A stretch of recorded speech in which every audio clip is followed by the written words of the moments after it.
Well, good afternoon. Good afternoon and welcome. Welcome to another of our Webinar Wednesdays, Managing Your Small Business Through the Pandemic series, number 55, full year and 3 weeks now. Good afternoon. I'm Kelly Bearden. I'm going to be your host today and presenter, and we got a great guest speaker, a very timely guest speaker. So sitting in here in the office, it's been a long time since we've had a guest, as we say, in studio, but we have Circe Davalos Cox with us, and she will join us later on. And we're just going to jump in and get into the most timely changes of all the pandemic relief programs. Many of you know that we are part of America's SBDC program, a program in all 50 states and many other territories. In California, we're part of the Central California region. In California, there are 5 specific regions. The far northern part of the state is the NorCal region.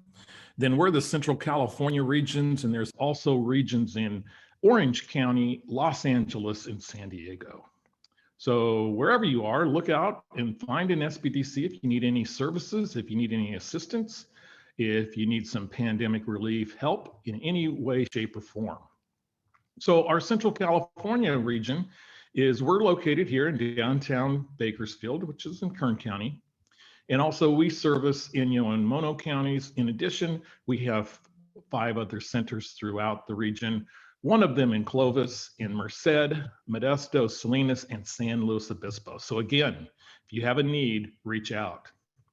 Well, I'd like to just thank our various sponsors that we have for Webinar Wednesday: the County of Kern, Mid-State Development, the California State University Bakersfield School of Business and Public Administration. We are powered by SBA, who is our national provider of funding for our program, and we are a resource provider for SBA, and also the California Governor's Office of Business and Economic Development. So what's new today? It is March 31st of 2021, and just want to say a happy Cesar Chavez Day to all of you out there. If you're in various states around, about 7 or 8 states around the country, it is a state holiday. It is a state holiday in the state of California. Our students at CSUB are actually on spring break this week, so they are celebrating it in one way, shape, or form. So other things that are happening around today, and we'll touch on this holiday topic maybe in our poll question. But CSUB vaccination site is open. There are details online. So we do have kind of the first mass vaccination site open in the southwest side of Kern County. So please look at that. And who knows, maybe our vaccines and vaccination will jump into the poll question today as well. PPP, we were hoping last week on Wednesday and expected that it would be extended till May 31st. That has happened. We do have until May 31st for a bank to submit that to SBA. And by the new law changes last week, SBA now has until June 30th to process those. So a very welcome addition for those that aren't in on PPP. And we'll go through some of the reasons why you may not be open. So tonight ends round 5 of the California Relief Grant Program. And it's a whopper. It's a big one. It's a $724 million round. If you have already applied through one of the earlier rounds, then you have been waitlisted, or you have received funding, or you received a notification that you are not eligible and were declined. If you were waitlisted, you are in consideration for tonight's round, and there will be one more round, round 6, which is not yet to be determined. So that's very timely. It ends tonight at 11:59:59. A lot going on in the shuttered venue operators grant program. As you know, that was funded in late December. It still hasn't got up and going. The portal will be opening on April the 8th. And there were a lot of information that came out. We'll cover a little of it today. And one reason you might are sitting there saying, I really don't want to know anything about the shuttered venue operators grant. I don't have a shuttered venue. But what we're starting to see is that it looks like it's going to carry on the same characteristics and it's going to have the same look and feel as the restaurant revitalization grant. And that program we hope opens later in April. So that's becoming a little bit more clear on the detail and the scope and the information if you're looking to apply for the the restaurant revitalization grant. So we'll get into some of those and the things that really kind of differentiate these two programs right now from any of the other federal pandemic relief programs is that these are true grants. We've had loans like the EIDL loan and the EIDL advance, which is like a grant, but it has been termed an EIDL advance, I think, to get around a lot of the grant responsibilities that you're going to see with the SBOG and restaurant revitalization.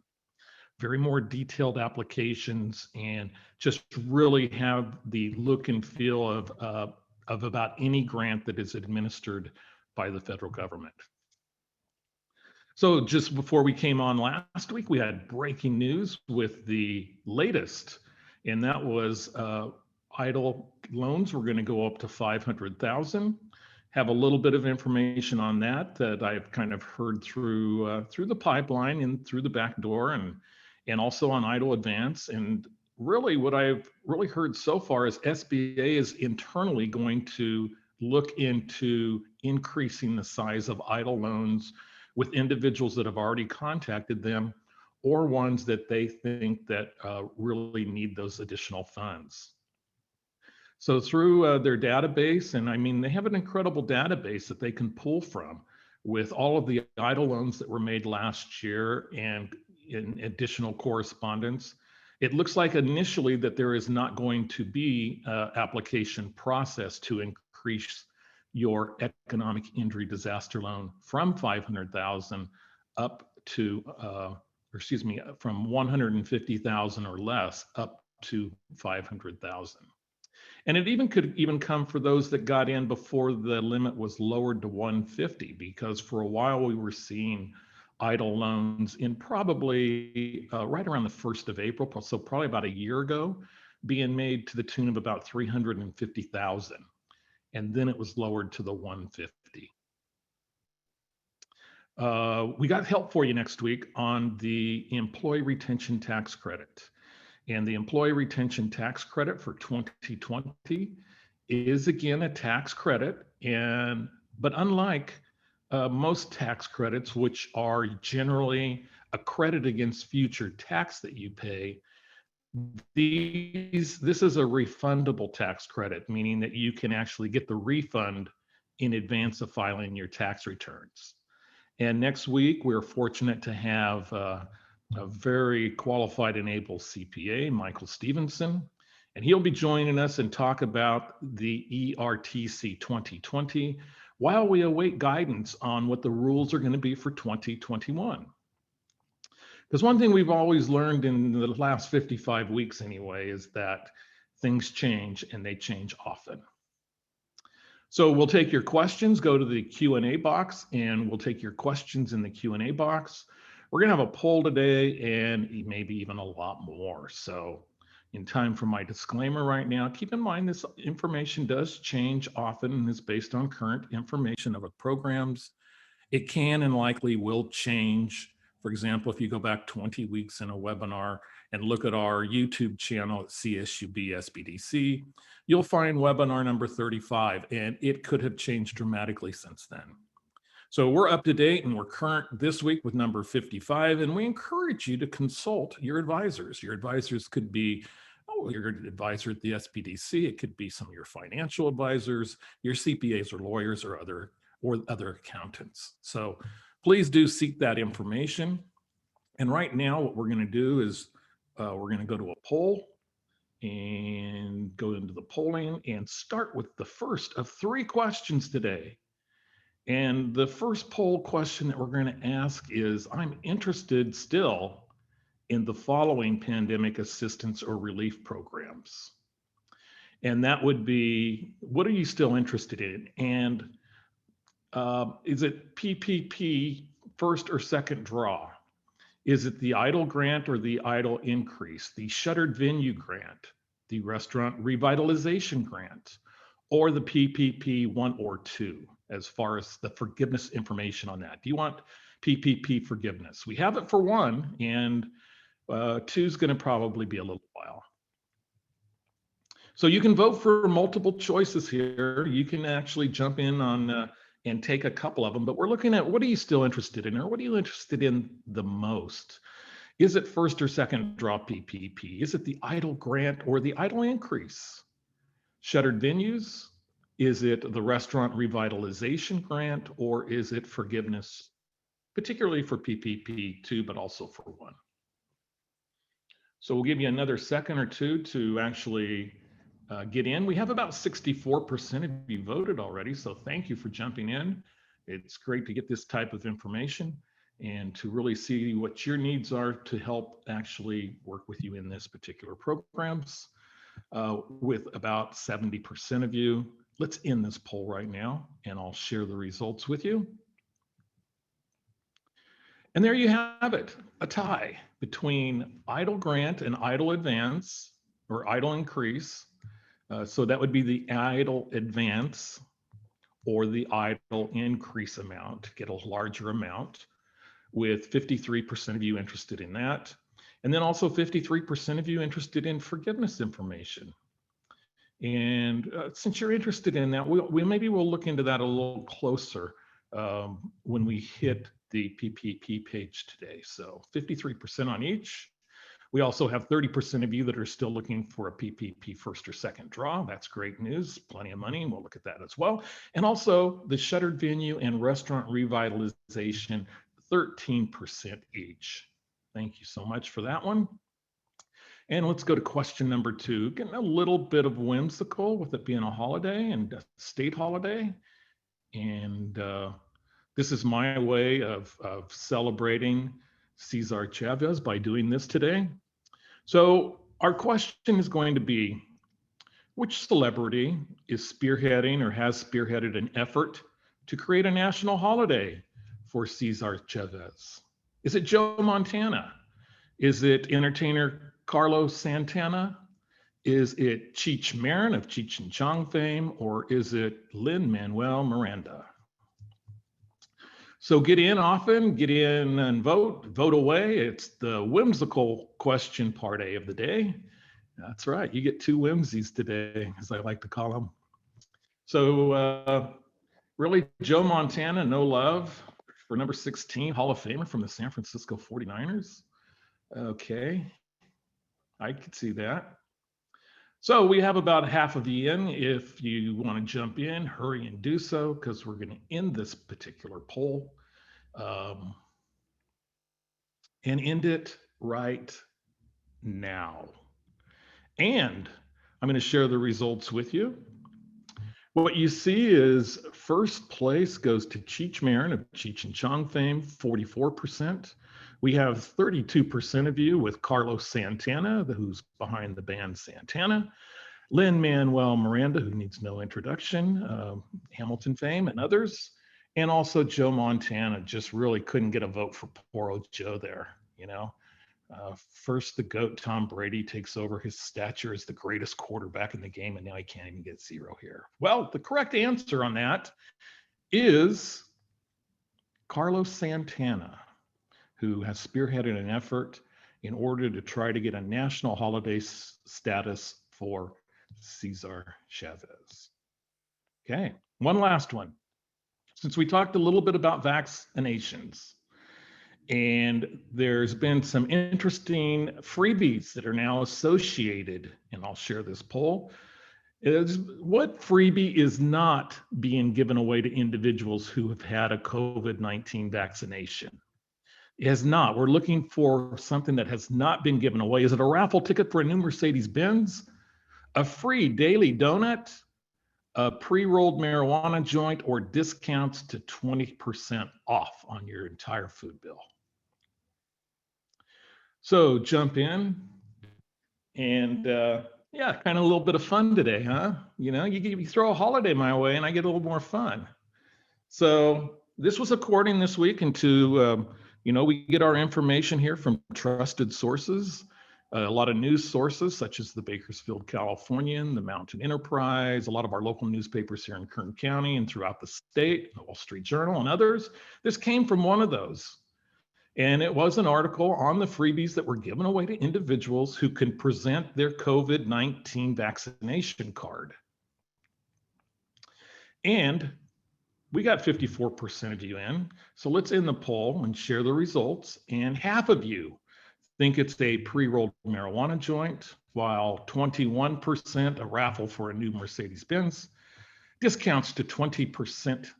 19% of you thought that, and also 10% a free daily donut, because you know better than that, huh? Okay, the winner, the actual item on here that is not being given away to individuals, is a raffle ticket for a new Mercedes-Benz. That is correct. Half of you thought it was a pre-rolled marijuana joint, and that is happening back in the state, I believe, of Michigan, where they are pre-rolling these $10 value joints and distributing those for people with a card. But sorry, no raffle ticket for a new Mercedes-Benz, man. I'd be trying to get into that. So thank you all, and thank you for participating in today's poll. And just kind of a follow-on on that, or actually, let's jump up. We'll come back to the donut in just a second. So let's jump up here and let's look into our good old Google Chrome and try to get in here at the Paycheck Protection Program. And we'll start here and look at some of the reports. Look at this report right here that's timely. And so this is our PPP report for this week. And what we see is we're now up to $211 billion spent. Remember, there's 284. That's an increase of about 16 billion this last week. Activity was up. The dollar size was down. So it leaves us about, almost $73 billion. And if you're looking at $16, it really shows that we have about 5 weeks worth of funds if it continues to go at $16 billion a week before the $284 billion is gone. So if you're looking at getting in on your first and second draw, I would use that as a first kind of a rule of thumb window of getting in. Figure that there's going to be funds, even though the program's up until May 31st. It looks like there's going to be 5 or 6 weeks worth of funds unless Congress appropriates more money for the program. And remember, that would go through a political process of both houses and the president approving to get more funds for PPP. So whereas we're talking about May 31st, be really thinking about, May 7th. Be thinking maybe, Mother's Day, maybe the middle of May, but probably May Day would be a good way to break that off. One other thing I want to point out in our look through these is the lenders. We're really seeing a really nice lowering of the loan size, where it's really getting out to our smallest and neediest businesses. That size is at $59,000. This last week of all the $16 billion that were approved, the average loan size was in the low 30s. So there's some good things getting the money out to smaller borrowers and to the smallest and neediest businesses. Many of those who haven't been able to participate. So if we look at this real quick, we see the top 15 PPP lenders for this year's PPP. And as you can see, it has the lender's name, the approved loans, the net dollars, and the average loan size. I really want to focus on the loans approved. We have Atria Ventures LLC, which I believe is what they use as a trade name of biz something. Lost that train of thought, but But they're a fintech, so they're an online lender, and I'll get that for you. I can't believe I forgot that, but we'll get that for you. But they've done 226,000. And then Cross River Bank is also a small bank in New Jersey that has done a ton of ones for entities like Quicken and, a lot of the online apps that maybe you're aware of and know. And then also, same thing with Customers Bank. And if you look at these, look how low the average loan size on the three largest, or three of the larger, the two largest, and then it would be the fifth largest, but really between 21, 23, and 27,000 for average loan size. So really, if you're having a problem with your lender, and we do get calls on that still, it's really worthwhile to look at some of these online sources that have an online platform that you can fill out online and to provide and to actually file for your PPP first draw or second draw. Remember, if you've already got a number with a bank, then you really can't go back too much, because if you've already had the e-trans to SBA, if SBA has already received your information, any subsequent application with your contact information will make it void. So you don't want to have more than one application, or you'll get tossed out of the whole game. Okay, so that's a little bit about what's going on with PPP there. Let's pull up here and let's go maybe to the blueprint. We haven't been to the good old blueprint for a while. And try to pull up Mr. Blueprint. And apparently, Mr. Blueprint doesn't want to jump up right now. So we're going to try one more. There it is. There it is. There's our Kern County right there. Look at that, 5%, 5.0 as of the cases per 100,000. It needs to go down to 4 to get us into orange, and we have to be there for 2 weeks, but we are still trending in a positive direction. So, and we're still in the purple substantial, and the moderate orange is on the horizon. The positivity rate is down to 2.6. And we also have a low healthy equity quartile, which means our disadvantaged communities are getting tested and getting vaccines as well. So that's looking good. Some of the movement we saw statewide recently, that's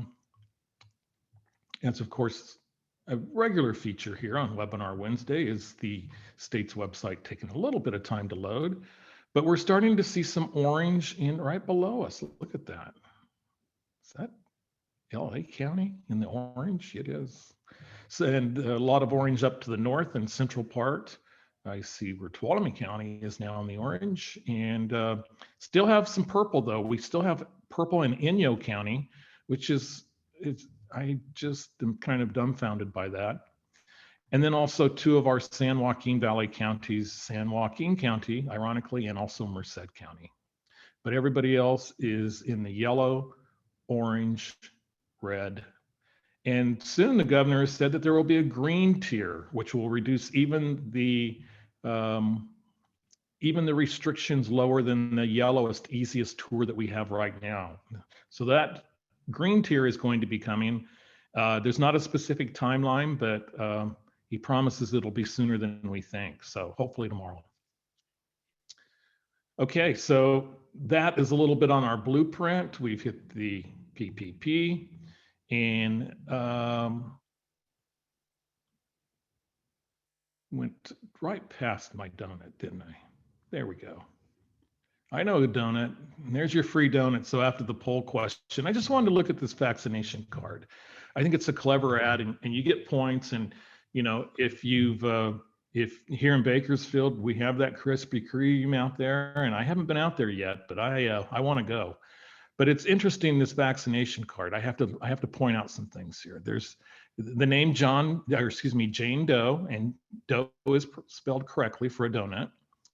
And her birthday was in '56, so she turned 65 this year. And but she got her first shot. I think this could be counterfeit. She got her first shot on April 22nd, 2021.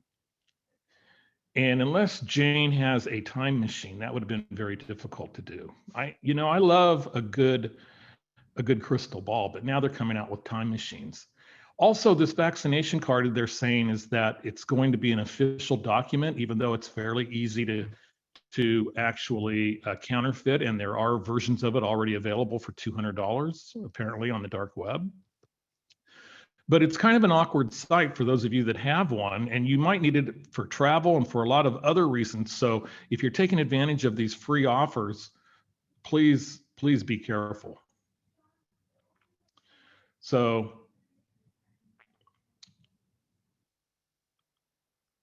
yeah, be careful. So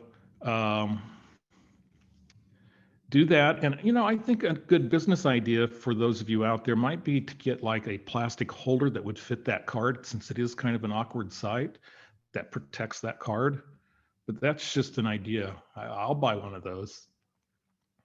So under the heading of pandemic news I didn't see coming, bankruptcy filings for individuals were down sharply in 2020 over 2019. I did not see that coming. 22% lower for Chapter 7 and also 46% lower for Chapter 13.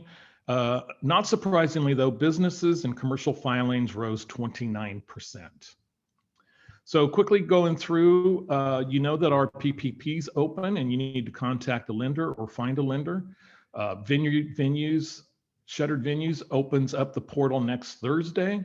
You need to prepare now. The California Relief Grant Program, if you're not in, please get in by tonight at 11:59. The Restaurant and Bar Program, the Restaurant Revitalization, later this month. We'll have more next week on the Employee Retention Tax Credit. The Idle Advance SBA is contacting. Please be careful. SBA is even offering you the opportunity to call their 800 disaster loan number. So that would be their SBA disaster unit. I believe it's an 888 number, but it's a toll-free number. And to even verify the email you receive from them if you don't want to provide that information, but do that. City of Bakersfield Restart Program was opened on 3/15, and there's a lot on forgiveness. A lot of you are interested in that, so we'll touch upon that very soon in the next couple of weeks. We see the average loan size is down to 59 million, and probably mentioned 59,000, and also mentioned that last week it was $33,000. So all good news, getting into people that really need it the most. Also, contractors and other businesses are really an opportunity that we have for a lot of our sole proprietors. So please take advantage of that. And if you know a business that you can help. But a lot of the issues is you can use a draft Schedule C for 2020 or an actual 2019 that was filed with the IRS. Of course, the program's been extended to May 31st. And there are other sole prop rules, but really there's a great opportunity here by being able to use line 7 on the Schedule C. Use that gross income line instead of net income. It can really make the difference for certain businesses of $20,833. And usually these are our smallest and neediest businesses where that $20,833 makes a huge difference. Some of the opportunities that we have that maybe if you were declined the first time for a PPP, if you did not have your tax returns filed or did not have your financial information updated, there's an opportunity to get in now in the next, I say, 5 weeks. Also, if you had an extraordinary loss in 2019, that could really help. If you had a student loan default and you were deemed ineligible before, you can apply now. And also some of the restrictions by former fraud convictions aren't as demanding as they once were. So again, look at your application status, and really, you really need to, if you're getting back in at PPP, since there was a lot of applications that were withheld because of fraud concerns, a lot of those appear to be kind of cleaning out now and getting fixed. I've heard from a few of you, so congratulations for you, a few of you that have been held up and now you're actually been funded, so that's great news. So Some of the other things with PPP 2021, of course, you have to demonstrate that 25% reduction in revenues. And remember that you can use costs incurred in entire periods. So likely it's best to be using a 24-week covered period. Even though the program ends, the 24-week covered period will continue on. Some of the new eligible expenses that you can use. And, again, you have to use 60% of that for payroll. It could be your self-employed. It can be your owner's salary as part of that payroll, or it could be all of it. So those are all good things, along with some of the other eligibility issues. Shuttered grants, we're going to be talking about this quite a bit next week. There is a lot out there with the FAQs, and SBA has been updating, and it's a big document. Here are my initial findings on the shuttered venue after sitting through training on Monday. It is like a regular grant program. It is going to be timely. There are a lot of rules. And really it is best to try to start understanding what some of these rules and restrictions are. We will likely be producing a separate on-demand webinar just for this topic, as it's going to be difficult in Webinar Wednesday to give it the full attention that it needs. But this is a slide we've been sharing with you probably since about December 27th. Some of the other things that you really want to know, and we've been talking about the last several weeks, is to obtain a DUNS number. That should not cost you any money to get that number. And also to register for the System for Award Management, sam.gov. And also, if you're applied for a SAM number, or SAM System for Award Management back, say 2 years ago, it renews annually, so you need to go back in. And that can take a week or two. So you really want to take care of that now. DUNS and SAM are your biggest priorities of having those in place if you hope to get into this program next week when it opens up. And they are going to be taking some of the rules and regulations are changing, as with many of the programs. So you also are going to need some employment information and also some gross earned revenue and being able to demonstrate your loss between 2020 and 2019. Some of that information could include your ticket policy and contract copies, including floor plans, if you have something that is kind of different and kind of unique. So if you have a business that, say, has the stage and food constitutes over 51%, food or anything else, it could be others, but food is the more common one. And say you have a saloon up in the foothills and you serve food, but you have live entertainment 4 nights a week. If the food is over 51%, if it's over half of your revenue, you are not eligible for the Shuttered Venue Operator Grant Program. One of the things that's interesting, remember there's $16 billion for this program. The large sporting event grant, like your sporting venues, say your arenas for basketball and maybe the National Hockey League, baseball and football, they are not eligible. But they are anticipating potentially running out of money, to where SBA has come out and said they will give you a zero grant. They will approve you and say you're approved for basically an amount of money, but they're issuing you a grant for $0 if they run out of money, in hopes that Congress then will go back and appropriate more funds for this program. So it's really something, if you are in this particular game, if you're in the Shuttered Venue Operator Grant, it's something that you really want to do now. Just a few of the eligibility, again, your principal business activity needs to be over 51%. And also certain businesses such as agricultural venues, and also for example, if you have, let's say, a vineyard or a winery that specializes also in weddings, I'm sure that 51% would come into play, but they've already exempted ag venues and said they're not allowed. Party boats and some events that sometimes host concerts are not eligible. So, you had to be in operations by February 29th, 2020. You must have proof that you were in operations at that time, financials, legal documents of some kind. And if more than 10% of your revenue comes from the government, the entity is not an eligible entity. We talked earlier about round 5 of the California Relief Grant that ends tonight. Again, it's a huge amount of money, considering the largest award in that is going to be $25,000. Please get in. We'll have round 6 coming up at a time to be determined. It'll be an equally larger amount for those that did not receive any funds for the first 5. We're anticipating somewhere between 60 and 80% of the businesses that apply will receive this grant. That's just my best guess. Targeted Idle, we did have that program last week. It has been rescheduled. Unfortunately, our speaker was unable to attend. We did the best we could on that particular subject, but we will make information. We'll try to, we could have them here as soon as maybe in the next week or 2. And that might even be more timely for the Targeted Idle Advance to see if it's going to open up and it's going to be eligible for more people rather than the ones that the SBA is targeting at this time.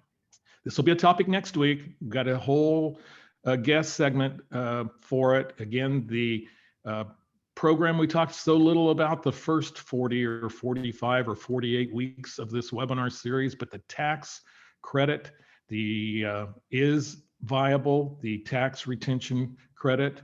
And like I say, we'll be back next week for 56 with Michael Stevenson, and he'll talk on that subject. And now it's time for me to introduce our guest for today in studio. So we get to do kind of a little transition here. It's going to be fun. And our guest is Circe Davalos Cox, and for more than 2 decades, she has guided small business owners in financing, loan packaging, marketing plans, etc. She works with entrepreneurs in English and Spanish to organize and structure their businesses and take advantages of all the opportunities out there and all of the products for growing their particular businesses.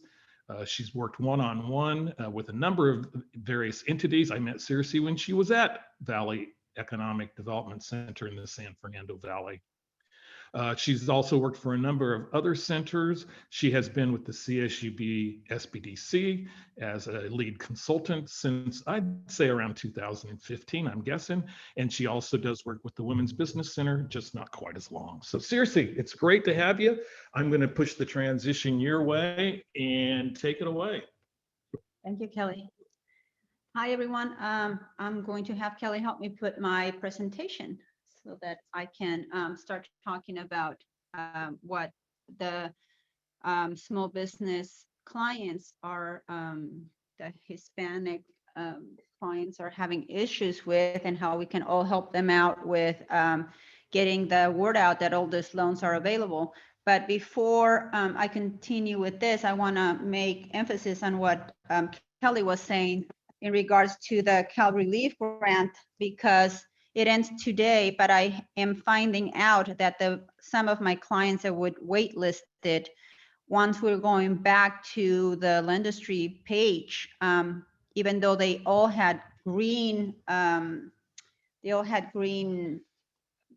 markings when we finished, they are actually now missing documents. So I'm going to please encourage everyone to go back onto whomever you did your Lendistry application, double check if you're waitlisted, double check that you still have all the documents in place and that everything's in order, so that when they decide to call you, if they call you, then everything will be ready.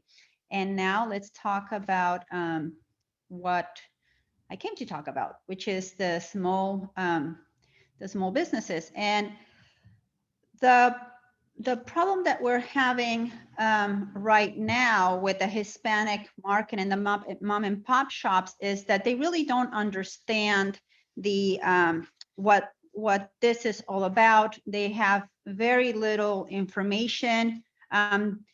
Most mom and pop shops are from immigrants. They don't understand technology. They don't understand computers. They lack all kinds of skills. They have no emails. So when I am talking to my Hispanic clients that are hardworking to no end, and they love what they do, but they don't have the skills to be able to find this information, that causes them to be extremely worried about going and applying. And so I'm finding out that the way that I have been able to reach clients has been through the TV station. Telemundo has been really, really good to me. They have had me twice in the news during the news segment where I can explain to them what are the programs that are coming, what are the deadlines, the ones for the city of Bakersfield, the one for California Relief Grant, I talked a little bit about the PPP, and that is mostly the only way that this mom and pop people know about that these loans are available. And then we're talking about that they have a huge language barrier, and the problem with this language barrier is that they don't have emails. So if I say, okay, give me your email, I'm going to send you documents. They're like, we don't have emails. Okay, do you have anybody that can make you an email? We don't have anybody that can make you an email. However, my child has an email. Can we use my child's email?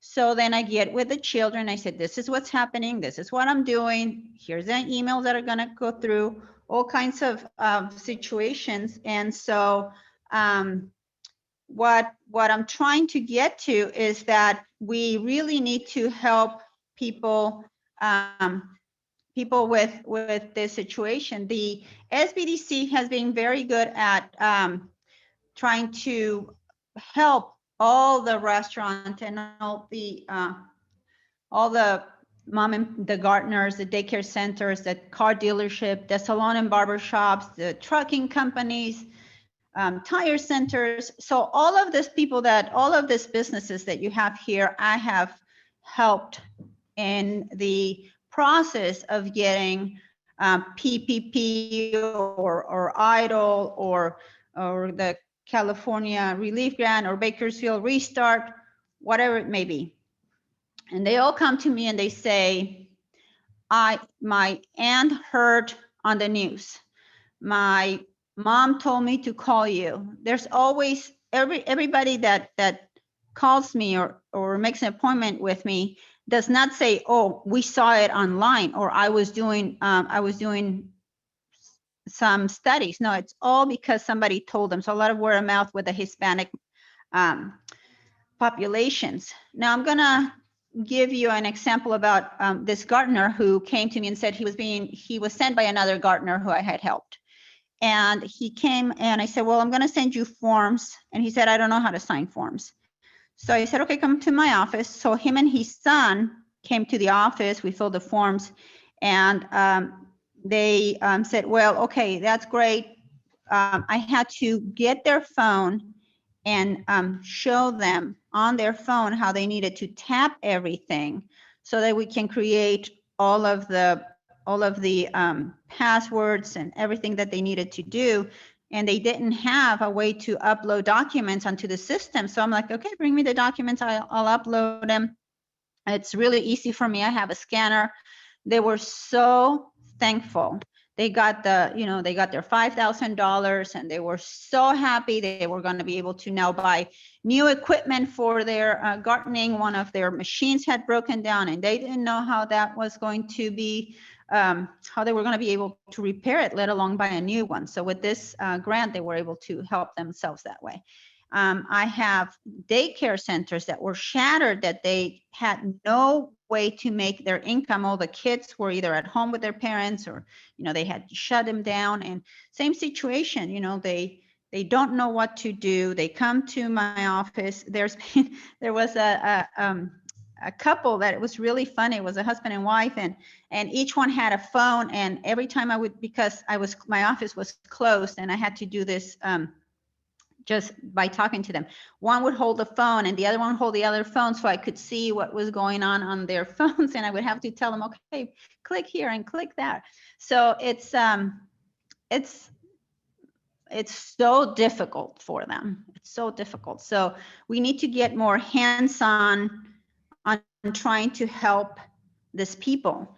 And one of the things that I want to do is I want to ask you, the audience, to please help me out get the word out to this small businesses that you may think they know about it. You may think, oh, you know, my gardener looks sharp.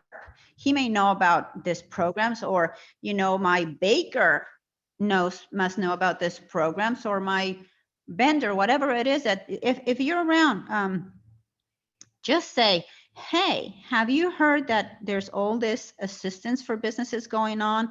And if not, would you please call Kelly Bearden, and his office will be able to put you in contact with somebody that help him. Give him a phone number. Don't give him an email. Don't give him a website. They will not be able to. They may be able to, but it's so much more easy if you give him a phone number to just call us here at the SBDC and be able to then guide them. I am right now talking to a lot of people in person with distancing and stuff, because they need so much hand holding. But those are the ones that we need to help. Those are the ones that we need to bring into our offices and say, let me see how I can make you survive, because without this assistance, they are going to die. And we cannot have businesses collapse in these very hard neighborhoods, because they are part of the whole environment of the neighborhood, and they people that live in that neighborhood look for this little mom and pop shops, because they have created a relationship and they are trying to help each other survive this nasty pandemic. So please, please, please let them know that there's help for them, that the assistance is free, that we're available as much as we can. And I thank you. And now I'm going to pass the microphone back to Kelly. Well, thank you, Circe. And I can't say enough about that. We talked about that last week with the trusted messenger concept. And I think it's really all of our responsibilities to try to inform those that might not know about it. And I mean, and you're a trusted messenger. If you have somebody who, as I did, worked on my car this week, and I just casually, it's just like, are you getting pandemic relief? Are you getting help for your business? There's plenty of assistance out there now. It's there. And, you know, the gentleman I talked to, he knew about a couple things. He says, oh, I just got a PPP. And it's just like, for the first time? And he goes, yeah. And I go, oh, darn, I wished we could have waited a couple of weeks. It would have been bigger. But then the California Relief Grant Program and others, it's just, there's a lot of opportunity for people, and they really don't know what's going on. So really, please do that, and do talk to and pass the word as fast as you can to people, because you are the trusted. They will trust you, they will believe you, and any way they can help, you know, give them Circe's numbers on the screen right now, 661-817-8048, or have them call the SBDC, 661-654-2856. So thank you for that. Let's get to your questions. And the first question for today is going to be, as I always, for some reason, have to stop sharing the screen. I think that's really unfair, but anyway, here we go. Can owners of a S Corp who have no payroll get a PPP? They take income as draws. They file for the company on a separate tax form. Okay, let's go through this. Can an owner of an S Corp? Usually that answer is almost definitely yes. But they have no payroll and they take income as draws, and then file on a separate tax form. I think if they're not duplicating other efforts, I think that that's an allowable application. Now, if they're actually taking that income and putting it into a Schedule C, to where they've already, or some other entity that they have already had pandemic relief program or PPP for, then the answer would be no, it'd be a double dip. But if it is separate, I am pretty sure that they would be able to do that. Will they consider a PPP grant if they did not receive any revenue the last 2 years, but paid $800 in franchise taxes each year? Well, no revenue, because line 7 on a Schedule C, and if you're paying a franchise fee, you're most likely then either a corporation, an LLC filer, or a tax, or a partnership. So for those entities, if you didn't have any revenues, I would think the answer would be no, because basically the Paycheck Protection Program is a paycheck protection program. It's meant to replace income that you lost by the pandemic. And the reason why it's easier now for sole proprietors is now they go off of their gross income without the operating expenses.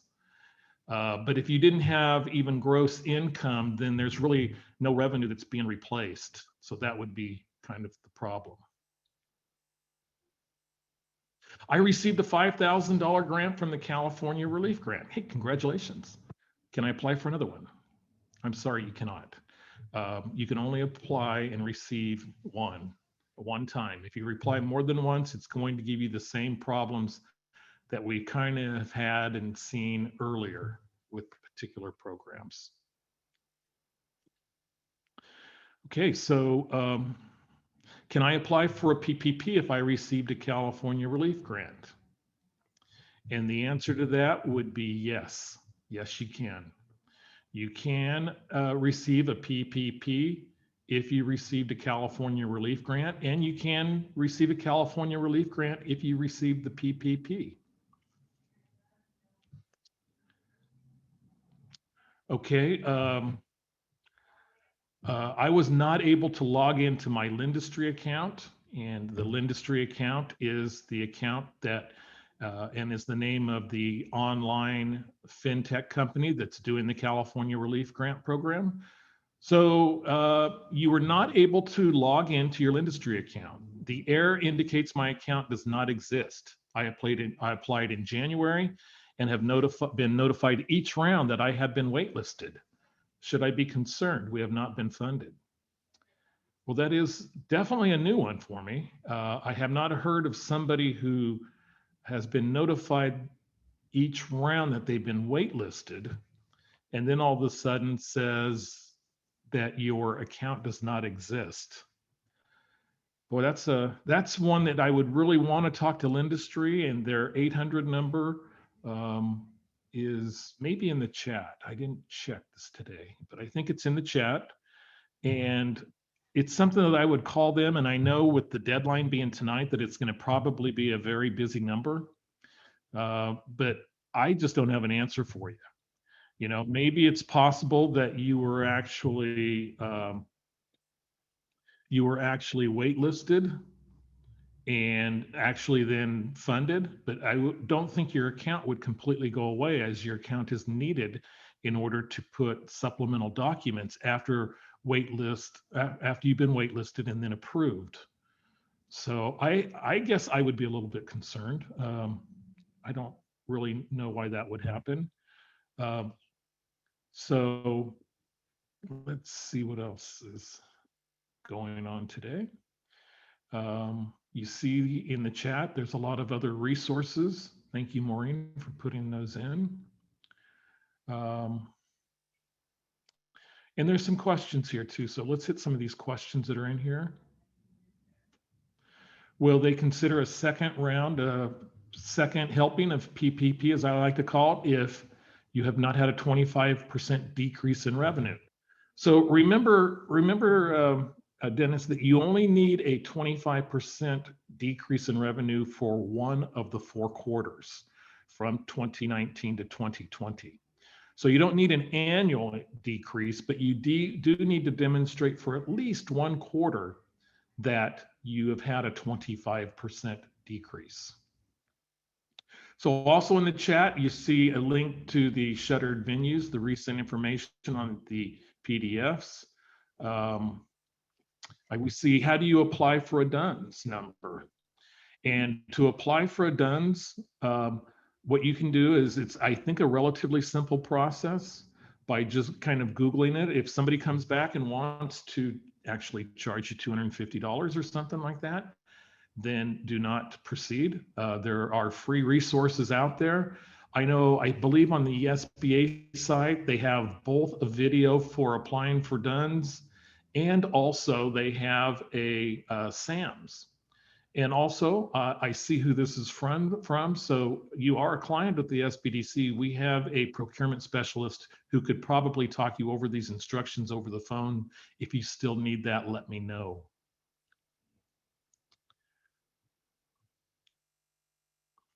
Okay.